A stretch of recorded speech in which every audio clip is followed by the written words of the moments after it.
వ్యోమవత్వ్యాప్తదేహాయ దక్షిణామూర్తయే నమః. ఆకాశమంత నిండిపోయినవాడు గురువు. గురువు ఎక్కడ లేడు? గురువు అంతటా ఉంటాడు. గురువు అంతటా ఉన్నాడు అన్ననాడే భయభక్తులు ఉంటాయి.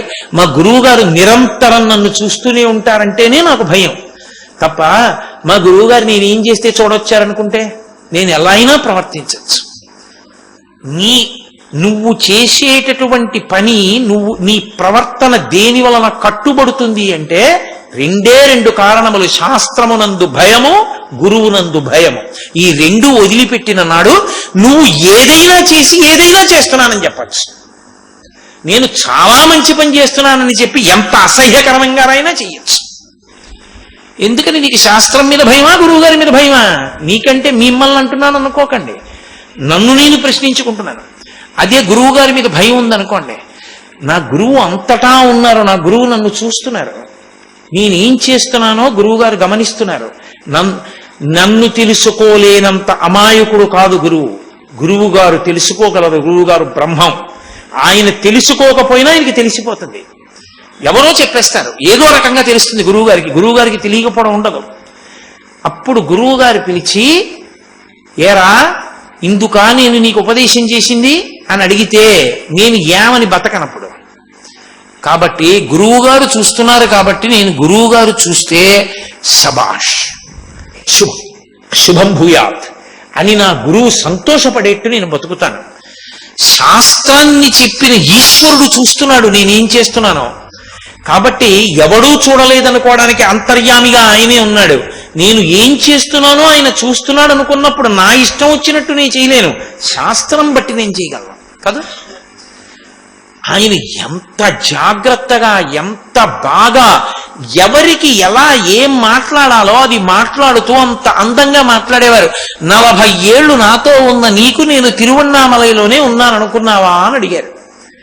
ఒక ఆయన విభూతి ఇచ్చి నేను అందరికీ రోగాలు నయం చేస్తానని తిరువణ్ణామలైలో దూరంగా కూర్చొని అందరికీ విభూతి ఇవ్వడం మొదలెట్టారు. పిచ్చి జనం అందరూ అక్కడికి పోయారు. పోయి విభూతి తెచ్చుకుంటుంటే రమణ మహర్షి అడిగారు ఒకసారి, ఏమిటది అందరూ ఏమిటి తెచ్చుకుంటున్నారని అడిగారు. అడిగితే ఎవరో వచ్చాడు, ఒక సాధువు, ఆయన ఏదో విభూతి ఇస్తున్నాడు, ఆ విభూతి తెచ్చుకుంటున్నారు, రోగాలు పోతాయిటన్నారు. ఆయన అన్నారు, చాలా అదృష్టం, చాలా సంతోషం. ఆయనకి అప్పుడు పక్కన ఉన్నటువంటి పరిచారకులు నూనె రాస్తున్నారు కీళ్ల నొప్పులకి.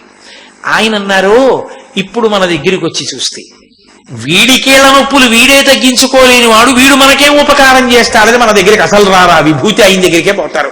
ఎంత ప్రశాంతం, ఎంత సంతోషం. కాబట్టి అలాంటి వాళ్ళు ఉండవలసిందే అన్నారు.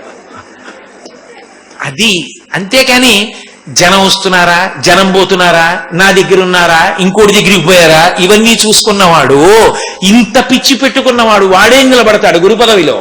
అడుగడుగునా జారిపోతాడు తప్ప. సంఘము ఎంత తెంచుకున్నాడో వాడు గురువు. ఆ స్థాయిలో నిలబడిన మహాపురుషుడైన ఒక్క మాట నోటితో మాట్లాడితే అందులో సందేశం ఉండేది. అసలు సూర్యనాగమ్మ గారి లేఖల దగ్గర నుంచి, కృష్ణ భిక్షువు పుస్తకం దగ్గర నుంచి, మీరు రమణ మహర్షి జీవితం మీద ఏ పుస్తకాలు చూస్తున్నా ఆశ్చర్యపోయేటట్టుగా ఉంటాయి ఆయన మాటలు. ఏ మాట మాట్లాడినా అలాగే మాట్లాడతారు. అంత అద్భుతంగా ఉంటుంది సందేశాత్మకంగా. అంతటి మహానుభావుడు ఆయన. ఈ లోకానికి శాశ్వతంగా అందించారు కొన్ని.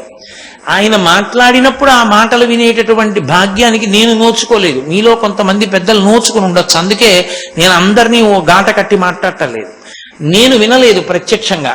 ఆయన మాట్లాడుతున్నప్పుడు వినే భాగ్యాన్ని నేను పొందలేకపోయాను. అందుకని అలాగే పరమాచార్య స్వామి వారి దర్శనం చేసుకునే భాగ్యాన్ని నేను పొందలేకపోయాను. కానీ ఆయన లోకానికి ఎప్పటికీ కూడా సందేశం మిగిలిపోవాలని అందించినటువంటి అద్భుతమైన గ్రంథాలు ఎన్నో ఉన్నాయి. అటువంటి వాటిల్లో 2 పుస్తకాలు మాత్రం ప్రతి వాళ్ళ దగ్గర ఉండాలి. ఒకటి ఉపదేశసారం, 2 అరుణాచల అక్షర మణమాల అంటుంటారు, మణిమాల. ఒకదాని ప్రయోజనం ఏమిటి అంటే, ఉపదేశము అన్న మాటకు అర్థం ఏంటంటే ఉప అంటే దగ్గరగా అని. ఉపదేశం ఎవరు చేస్తారంటే గురువు గారు చేస్తారు. జ్ఞానము కలిగినటువంటి వాడు కాబట్టి మనిషి మనసు మారి భగవంతుడికి దగ్గరవడానికి వీలుగా పెద్దలైన వారు చెప్పినటువంటి మాటలన్నీ ఉపదేశములే. శంకరులు చెప్పినా ఉపదేశమే, పరమాచార్య చెప్పిన ఉపదేశమే, భారతీ తీర్థస్వామి చెప్పిన ఉపదేశమే, షిరిడి సాయిబాబా గారు చెప్పిన ఉపదేశమే, లేకపోతే వివేకానందుడు చెప్పిన ఉపదేశమే, రామకృష్ణ పరమహంస చెప్పిన ఉపదేశమే, పెద్దలైన వారు మహాత్ములైన వారు చెప్పిన మాటలు ఉపదేశములు. ఆ ఉపదేశములన్నిటి సారమే ఇది. అంటే నేను కొత్తగా ఏమీ చెప్పట్లేదు, అందులో ఉన్నదే మళ్ళీ చెప్తున్నాను, ఆ సారమును అందిస్తున్నాను మీకు అని ఆయన ఇచ్చారు ఉపదేశ సారము అని. అది ఎన్ని భాషలలోకో తర్జుమా అయింది. అటువంటి ఉపదేశ సారము అన్న పుస్తకం ఒకటి. అది కొంచెం జాగ్రత్తగా పుస్తకాన్ని విచారణ చేసి అందులో చెప్పబడిన ప్రతి శ్లోకాన్ని బాగా విచారణ చేసి మనసుని పట్టించుకుని సాధన చెయ్యాలి. అది పై స్థాయిలో ఉంటుంది, అది అందరూ పట్టుకోగలుగుతారు, పట్టుకోలేకపోతారు. అందుకే బాగా కిందకు వచ్చేసారు రమణ మహర్షి ఒక పుస్తకానికి. ఆయన విరూపాక్ష గుహలో కూర్చుని ఉన్న రోజుల్లో కొంతమంది అంతేవాసులు ఆయన దగ్గరికి వెళ్ళి ఒక మాట అడిగారు, అయ్యా మీరు మాకు ఏదైనా ఒక పాట లాంటిది రాసిస్తే మేము భిక్షకి వెడతాం, భిక్ష తీసుకురావడానికి వెడుతుంటాం తిరువణ్ణామలై వీధులకి, అప్పుడు లేదా గిరి ప్రదక్షిణం చేసుకునేటప్పుడు ఆ పాటలు పాడుకుంటూ వస్తాం, కాబట్టి ఆ పాటలు పాడుకుంటూ రావడానికి మాకు ఏదైనా పాట రాసి ఇవ్వండి అని అడిగారు. ఆయన అన్నారు, కొత్తగా నేను రాయడం ఎందుకు, ఎన్ని పాటలు లేవు భగవత్పరంగా, అవి పాడుకోండి అన్నారు. కాదు కాదు మీరు వ్రాసి ఇవ్వండి అన్నారు.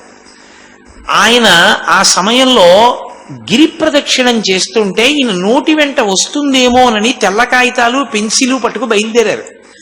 బయలుదేరితే ఆయన ఒక చోట కూర్చుని అరుణాచల పర్వతం వంక, అరుణాచలం వంక చూసి, అరుణాచలం వంక చూడడం అంటే పరమేశ్వరుడి వంక చూడడం, చూసి ఆయన ఒక్కొక్క శ్లోకం రాశారు. ఆయనవి వ్రాస్తున్నప్పుడు అది తమిళ భాషలో రాశారు.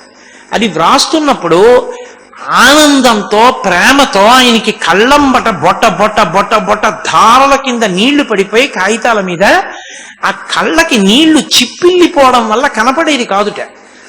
మళ్ళీ తుడుచుకుని మళ్ళీ రాస్తుండేవారు, మళ్ళీ నీళ్లు కారిపోతుండేవి. వెంటనే పక్కన ఉన్నటువంటి వాళ్ళు వాటిని వ్రాశారు.